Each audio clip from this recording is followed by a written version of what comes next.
Cycle tracks గా tech వీధులు నగరవాసులని గుప్పిట్లోకి తీసుకుంటున్న సైక్లింగ్ ట్రెండ్. పూర్తి వివరాలకు చదవండి రేపటి సాక్షి దినపత్రిక. మీరందరూ చూశారు, ఈరోజు రాష్ట్ర వ్యాప్తంగా ప్రతి నియోజకవర్గంలో కూడా వైఎస్ఆర్సీపీ శ్రేణులు నాయకులు కానీ కార్యకర్తలు కానీ వెళ్ళి ఆ దేవుళ్ళకి పూజలు చేయడం జరిగింది. ఎందుకు? గత కొద్ది రోజులుగా, ఒక 10 రోజుల క్రితం ముఖ్యమంత్రిగా ఉన్న చంద్రబాబు నాయుడు గారు ఒక తప్పుడు ఆరోపణ చేశారు. సాక్షాత్తు వెంకటేశ్వర స్వామి లడ్డూలో కల్తీ జరిగిందని ఒక అబద్ధ ప్రచారం చేయడం జరిగింది. అంటే మనందరికీ తెలుసు, తిరుపతి వెంకటేశ్వర స్వామి ఎంత పవిత్రమైన దేవుడో, ఆ ప్రాంతం అలాగే ఆ లడ్డూ తాలూకా పవిత్రత, ఆ స్వామికి ఒక్క మన రాష్ట్రంలోనే కాదు దేశవ్యాప్తంగా కూడా ప్రపంచవ్యాప్తంగా కూడా కోట్లాది మంది భక్తులు ఉన్నారు. ఆ భక్తుల మనోభావాల్ని దెబ్బతీస్తూ తిరుపతి లడ్డూ మీద ఒక మచ్చ తీసుకొచ్చారు చంద్రబాబు నాయుడు గారు. ఇలాంటి పాప పని చంద్రబాబు నాయుడు గారు చేయడం వలన, ఒక ముఖ్యమంత్రి ఇలాంటి అబద్ధాలు ఆడడం వలన ఆ పాపం కనుక ప్రజలకు చుట్టుకుంటుందేమో అని చెప్పి ఆ పాప ప్రక్షాళన కోసం దేవుడా చంద్రబాబు నాయుడు చేసిన ఈ పాపం వలన ప్రజలకు ఏమీ జరగకూడదని పాప ప్రక్షాళన కోసం వైఎస్ఆర్సీపీ శ్రేణులన్నీ ఈరోజు గుడులకు వెళ్ళి దేవుడికి మొక్కుకోవడం జరిగింది. దీనివలన రాష్ట్ర వ్యాప్తంగా ఉన్న ప్రజలందరూ కూడా దీని మీద ఒక చర్చించుకుంటూ ఉన్నారు. నిజమే కదా, చంద్రబాబు నాయుడు గారు ఒక పచ్చి అబద్ధం చెప్పారు, తిరుమల తిరుపతి దేవస్థానంకి మచ్చ తీసుకురావడానికి ట్రై చేశారు. దానికి కారణం కూడా క్లియర్గా అర్థమవుతూ ఉంది. ఎందుకంటే ఎవరి మీద అభియోగం వేశారు? మా వైఎస్ఆర్సీపీ గవర్నమెంట్ మీద అభియోగం వేశారు. మేము ధైర్యంగా మా జగన్మోహన్ రెడ్డి గారు ప్రధానమంత్రికే లేఖ రాశారు, ఖచ్చితంగా దీని మీద సిబిఐ విచారణ అయినా చేయండి లేదా సుప్రీంకోర్టు జడ్జితో అయినా విచారణ చేయండి అనేసి. మా జగన్మోహన్ రెడ్డి గారు నియమించిన టీటీడీ చైర్మన్లుగా పనిచేసిన బోమన కరుణాకర్ రెడ్డి గారు అయితే వెంకటేశ్వర స్వామి గుడి బయట ప్రమాణం చేయడం జరిగింది. అతను ఏమైనా తప్పు చేస్తే కుటుంబం నాశనం అయిపోవాలని.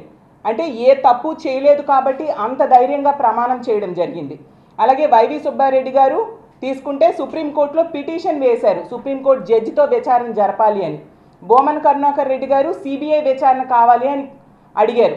ఏ తప్పు చేయలేదు కాబట్టి ఇంత ధైర్యంగా మా పార్టీ నాయకులు అడుగుతూ ఉన్నారు, ఒక పెద్ద స్థాయిలో కేంద్ర స్థాయిలో విచారణ జరగాలని. కానీ చంద్రబాబు నాయుడు గారు తీసుకుంటే ఎంతసేపు సిట్ విచారణ అంటూ ఉన్నారు. సిట్ అనే వాళ్ళు చంద్రబాబు నాయుడు గారు నిల్చోమంటే నిల్చొని కూర్చోమంటే కూర్చునే ఒక దర్యాప్తు సంస్థ. చంద్రబాబు నాయుడు గారి దగ్గర పనిచేసే వాళ్ళు అతను చెప్పిన మాటలు వెల్లివేస్తారు తప్ప సొంతంగా ఎలా నిర్ణయాలు తీసుకుంటారు? ఎందుకు సిబిఐ విచారణకు చంద్రబాబు నాయుడు గారు వెనుకడుగు వేస్తూ ఉన్నారు? ప్రజలకు అర్థమైపోయింది, ఈ 10 రోజులుగా సిబిఐ విచారణకు తెలుగుదేశం పార్టీ అయినా చంద్రబాబు నాయుడు గారైనా అతని మంత్రులు కానీ వెనకడుగు వేస్తూ ఉన్నారు. అంటే వీళ్ళు అబద్ధం చెప్పారు, అందుకే వీళ్ళు భయపడుతున్నారు అనే విషయం అర్థమైపోయింది. అందువలన ఈ చర్చలో ఈ తెలుగుదేశం పార్టీ కానీ కూటమిలో ఉన్న మంత్రులు ఆ నాయకులు భయపడి ఇప్పుడు ఇష్టం వచ్చిన అబద్ధాలు మాట్లాడడం స్టార్ట్ చేశారు. ఈరోజు తీసుకుంటే మనం చూసాం, పాయకరావుపేట ఎమ్మెల్యే గారు అనిత గారు నోటికొచ్చిన అబద్ధాలు, తమ నాయకుడైన చంద్రబాబు నాయుడు గారిని మించిపోయే అబద్ధాలు ఈరోజు మాట్లాడుతూ ఇష్టం వచ్చినట్టుగా జగన్మోహన్ రెడ్డి గారి గురించి ఈరోజు మాట్లాడిన విషయాలు మనం అందరము చూసాం. దాన్ని మేము తీవ్రంగా ఖండిస్తూ ఉన్నాం. ఆవిడ జగనన్న గురించి మాట్లాడిన మాటలు చూస్తే సభ్య సమాజం సిగ్గుపడుతూ ఉంది. అరే అంట, జగనన్న ఏమైనా ఈవిడికి ఫ్రెండా, తమ్ముడా, అన్న, కొడుక? అరే ఏంటి? ఒక మాజీ ముఖ్యమంత్రి గారిని పట్టుకొని అరే ఏంటి? ఎన్నిసార్లు మీకు చెప్పాలి? మీకు సభ్యత సంస్కారం మీకు తెలియదా? మీరు నేర్చుకోరా? నెక్స్ట్ ఏమో ఈరోజు చెప్తుంది నేను హిందూని అనేసి. ఆవిడ గతంలో ఒక ఇంటర్వ్యూలో నేను క్రిస్టియన్ని, నా కారులో బైబిల్ ఉంటుంది, నా పర్సులో బైబిల్ ఉంటుంది అనేసి ఆవిడే స్వయంగా చెప్పారు.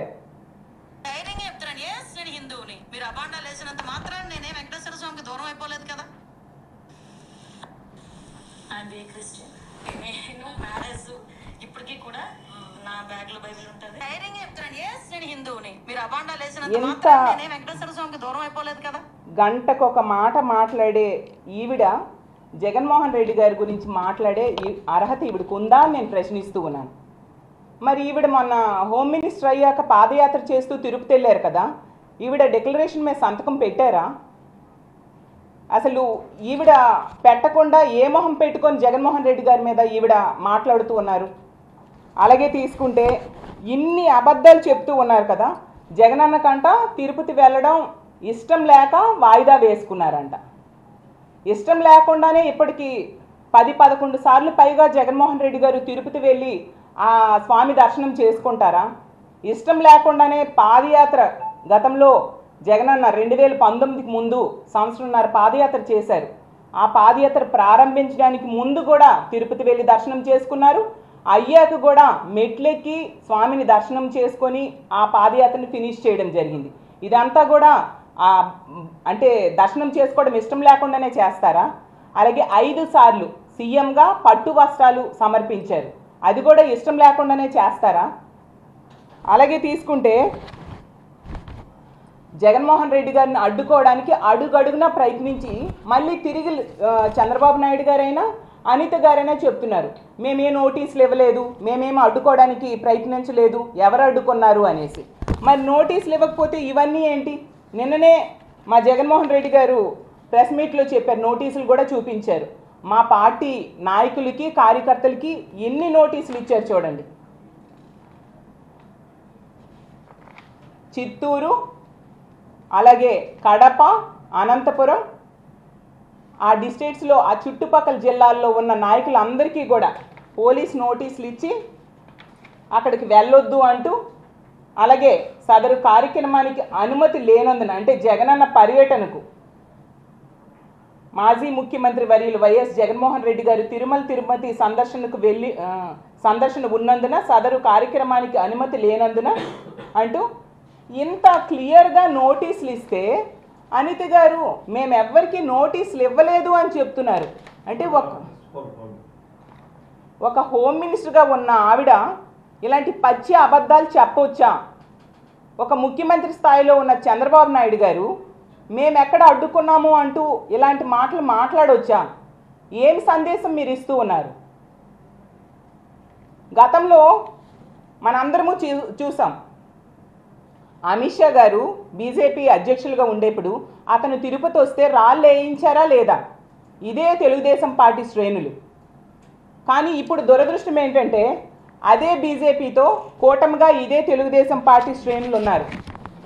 ఒకసారి పాత రోజులు గుర్తు తెచ్చుకోండి. పక్క రాష్ట్రాల నుంచి కూడా మనుషులను తీసుకొచ్చి జగనన్న పర్యటనని ఇబ్బంది కలిగించడానికి ప్రయత్నించారా లేదా?